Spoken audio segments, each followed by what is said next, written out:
یا کہو کہ نہیں حضور تو وہی ہیں، ان کا ذل ہے، مثال ہے، پھر تو قادیانی بھی یہی کہتا ہے، وہی کہتا ہے کہ میں کوئی شرعی نبی نہیں ہوں، میں تو ذلی ہوں، بروزی ہوں۔ کہتے جی کہ بعض مؤسسات جو ہیں سامان رکھنے کے لیے جو تھیلے بناتے ہیں، بیت اللہ کا نقشہ دیتے ہیں، بے ادبی ہوتی ہے تو آپ ان کو خط لکھ کے نصیحت کریں نا، مجھے لکھنے کا کیا فائدہ ہے؟ قل انما انا بشر، یعنی میں انسان ہوں، اللہ کے نبی انسان ہیں، محمد ابن عبداللہ ہیں، آپ کے ابا عبداللہ ہیں، آپ کی والدہ آمنہ ہیں، والدہ کے بطن میں رہے، بی بی حلیمہ کا دودھ دیا، آپ کی بشریت میں کوئی شک ہے؟ یعنی جن سے بشر ہونے میں شک نہیں، باقی اللہ نے فضیلت عطا فرمائی۔ اور 7.5 تولے سے زیادہ سونا زیور کی شکل میں موجود ہے اور زیور بھی زیر استعمال ہے، کیا اس پہ زکوٰۃ دینا لازم ہے؟ اس میں 2 قول ہیں۔ امام احمد بن حنبل رحمۃ اللہ علیہ فرماتے ہیں کہ عورت کا جو زیور ہے جو استعمال کرتی ہے، چاہے وہ 100 تولہ ہو چاہے 200 تولہ ہو، اچھا یہ بھی ضروری نہیں ہوتا کہ 24 گھنٹے استعمال کرے، کبھی کبھی شادی پہ پہنتی ہے، اس کے استعمال کے لیے ہے، بیچنے کے لیے نہیں، تو وہ فرماتے ہیں زکوٰۃ نہیں ہے۔ لیکن امام ابو حنیفہ رحمۃ اللہ علیہ فرماتے ہیں کہ زیور جو پہننے کے لیے ہے اس پہ بھی زکوٰۃ دینی ہوگی۔ میں نے کئی دفعہ آپ کو عرض کیا ہے نا، امام صاحب بڑے محتاط ہیں۔ مثلا قیامت والے دن 2 ائمہ کے قول میں سے ایک حق ہوگا نا، اچھا فیصلہ ہو گیا ابھی زیور پہ زکوٰۃ نہیں ہے، لیکن جن لوگوں نے دی تھی ان کو اللہ نفلی صدقے کا ثواب دیں گے کہ نہیں دیں گے؟ اگر قیامت میں فیصلہ ہو گیا کہ زکوٰۃ دینی تھی اور جن نے نہیں دی وہ کیا کریں گے؟ اس لیے امام صاحب ہمیشہ ایسا قول لیتے ہیں جو احمد قول ہو، جامع قول ہو، جس میں فائدہ ہی فائدہ ہو اور نقصان نہ ہو کسی کا۔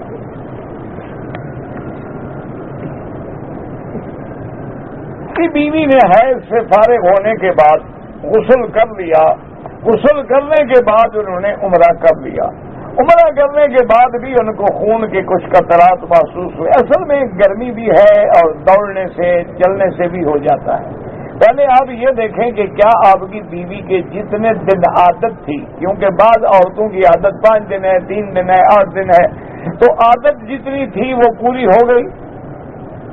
اگر عادت کے دن پورے ہو جائیں تو پھر بھی اسلام یہ کہتا ہے کہ عورت اپنے اندر کپاس رکھے، پھر اس کپاس پہ نظر ڈالے کہ اس پہ کوئی ہلکی سی میل تو نہیں لگتی، جب تک تسلی نہ ہو جائے اس وقت تو کپاس نہیں ہوتی۔ اسی لیے یہ بھی حکم ہے کہ عورت اپنے بدن کے اندر خوشبو رکھے تاکہ اندر کے جو جراثیم اور بدبو ہے اللہ اس سے بھی اس کو نجات عطا فرمائے۔ بعض بیماریاں اسی لیے پیدا ہوتی ہیں۔ اس آدمی نے بچیوں کے رشتے کے بارے میں لکھا تھا، وہ اس نمبر پہ اطلاع دیں، یہ تو بہرحال آپ خود کریں، اخبار میں اس میں کریں، مجھے تو لکھا دعا کرو، مجھے کیا پتا وہ کون ہے، اس نے کوئی ایڈریس تھوڑا لکھا تھا کہ میں اس کو خبر کروں، لکھا بچیاں ہیں دعا کریں اللہ رشتہ آسان کرے، تو ہم دعا کرتے ہیں اللہ ہر مسلمان کی بچیوں کا مستقبل روشن کروائے اور اللہ ان کو خیر کے رشتے نصیب فرمائے۔ اگر ایک آدمی پہ دم پڑ گیا ہے، پیسے نہیں ہیں، کوئی بات نہیں، جب اللہ پیسے دے بھجوا کے دم کر دینا، یا پھر 10 روزے رکھ لو، کوئی مسئلہ نہیں۔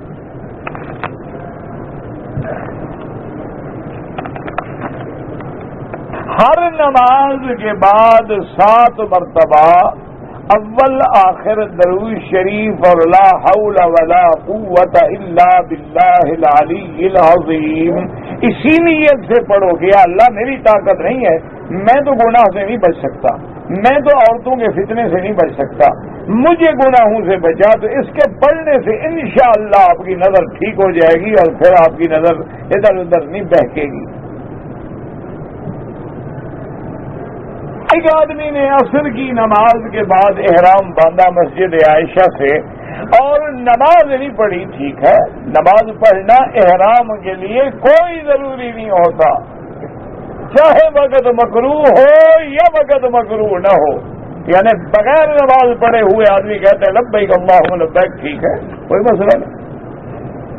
کافی عمرے کے دوران حتیم میں نفل پڑھنا افضل ہے، مقام ابراہیم کے پیچھے پڑھیں، وہاں جگہ نہ ملے تو حتیم میں پڑھیں، وہاں جگہ نہ ملے تو سارے مطاف میں پڑھیں، ورنہ جہاں جگہ ملے پڑھ لیں۔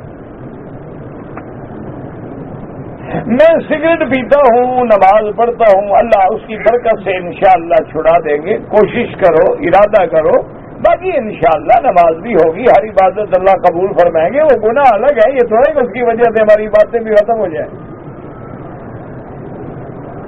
سگریٹ پینے والا کوئی کافر تھوڑا ہو جاتا ہے کہ اس کی عبادت قبول نہیں ہوگی، گناہ گار ہے بیچارہ، دعا کرو اللہ بچائے۔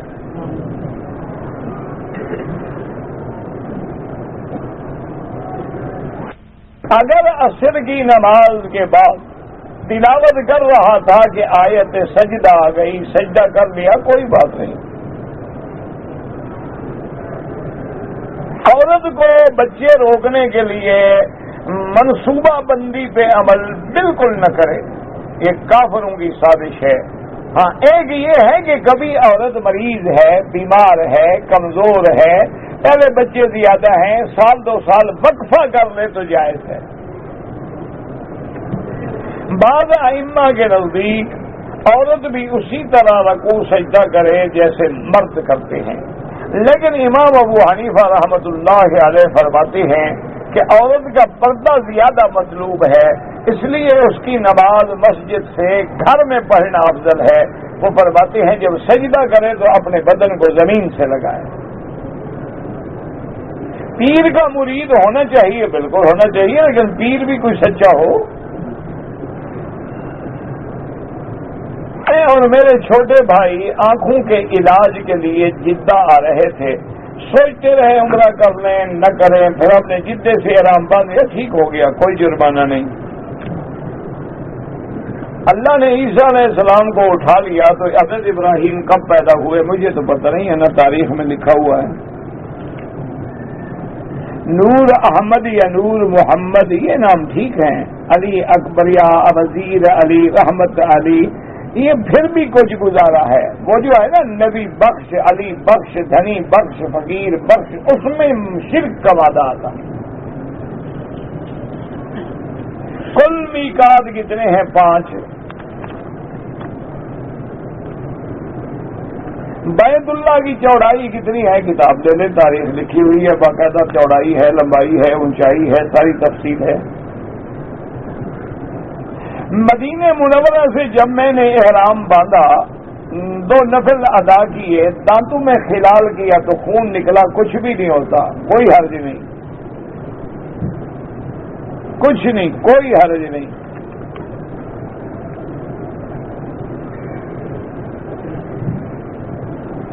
لڑکی 3 سال سے جوان ہے، قرآن حفظ کر رہی ہے، اس کی ماں کہتی ہے کہ پہلے حافظہ بن جائے، بہرحال اللہ رشتہ نصیب کرے تو کر دو، انتظار نہ کرو، خدا نے مقدر لکھا ہے تو شادی کے بعد بھی قرآن یاد کر لے گی، کوئی مشکل نہیں ہے۔ میرے اپنے دوست ہیں، ان کی بیٹی ہے، اس کے 2 بچے بھی ہو گئے ماشاءاللہ، اس کے بعد اس نے قرآن حفظ کیا۔ میں نے بال کٹوانے سے پہلے کعبۃ اللہ کو چھو لیا، اس سے خوشبو آ رہی تھی، کوئی دم نہیں۔ اگر جسم سے کوئی ایک آدھ بال بھی گر گیا، کوئی دم نہیں۔ بابا بال کاٹنا منع ہے، خود توڑنا منع ہے، گر جائے تو 1,00,000 دفعہ گر جائے، وضو کرتے ہیں، خلال کرتے ہیں، بال گر جاتے ہیں، گر جائے۔ علماء دیوبند جو ہیں وہ وسیلے کے قائل ہیں، وہ جس طرح قائل ہیں وہ تم سمجھ ہی نہیں سکتے ہو، یہ علماء کا کام ہے۔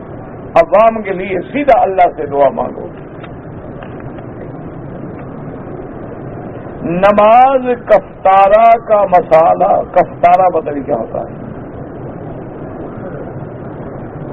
مجھے نہیں پتا کفارہ کیا ہوتا ہے۔ ربنا تقبل منا انک انت السمیع العلیم، یا حی یا قیوم، اللهم صل علی سیدنا محمد وعلی آل سیدنا محمد کما صلیت علی ابراہیم وعلی آل ابراہیم وفی العالمین انک حمید مجید، یا حی یا قیوم یا ذا الجلال والاکرام، یا حی یا قیوم برحمتک نستغیث، لا الہ الا اللہ العلیم الحلیم، لا الہ الا اللہ الحلیم العظیم، لا الہ الا اللہ رب العرش العظیم، لا الہ الا اللہ سبحان رب السماوات السبع رب العرش العظیم، لا الہ الا اللہ رب السماوات رب الارض رب العرش الكریم، نسألك موجبات رحمتك وعزائم مغفرتك والسلامة عن كل إثم والغنيمة عن كل بر. اللهم لا تدع لنا ذنبا إلا غفرته ولا هما إلا فرجته ولا عيبا إلا سترته ولا كربا إلا نصرته ولا ضالا إلا هديته ولا فسادا إلا أصلحته ولا مريضا إلا شافيته ولا مبتلا إلا عافيته ولا عدوا إلا أخذلته ولا مجاهدا إلا نصرته ولا ميتا إلا رحمته ولا حيا إلا هديته ولا حاجة من حوائج الدنيا والآخرة إلا قضيتها ويسرتها. اللهم احفظنا واحفظ أهلنا أولادنا أولاد أولادنا أخواننا أصحابنا أموالنا عن كل سوء ومكروه. اللهم احفظنا واحفظهم من كل سوء ومكروه. یا اللہ ہمارے خاندانوں کی، ہمارے دوستوں کی، اولادوں کی قدم قدم پہ حفاظت فرما، عالم اسلام کی حفاظت فرما. یا اللہ بے دینوں کو دین عطا فرما، بے اولادوں کو اولاد عطا فرما، جن کی اولادیں ہیں ان کو صالح بنا. یا اللہ ہماری بیماریاں پریشانیاں سب اپنی رحمت سے دور فرما. یا اللہ ہمیں مانگنا نہیں آتا بغیر مانگے عطا فرما. پورے عالم میں ہدایت کی فضا پیدا فرما، حضور کی امت کی حفاظت فرما.